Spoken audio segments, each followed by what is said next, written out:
رسول کریم صلی اللہ تعالیٰ علیہ وسلم نے ارشاد فرمایا کہ جس میں 3 خصلتیں ہوں وہ ایمان کی لذت پا لے گا. جس میں 3 خصلتیں پائی جائیں وہ ایمان کی لذت کو پا لے گا. نمبر 1، وہ اللہ و رسول تمام ما سوا سے زیادہ پیارے ہوں.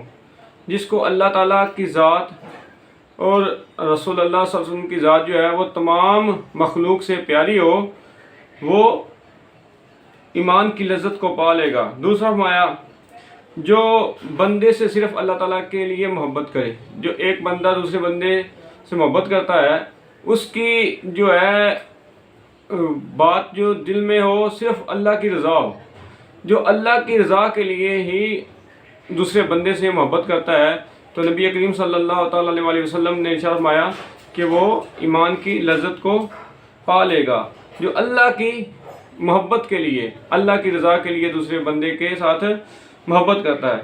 اور تیسرا فرمایا جو کفر میں لوٹ جانا جب کہ رب نے اسے بچا لیا، ایسا برا جانے جیسے آگ میں ڈالا جانا.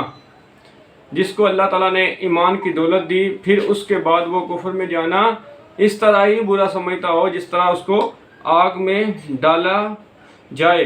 تو فرمایا کہ ایسا شخص بھی وہ ایمان کی لذت کو پا لے گا.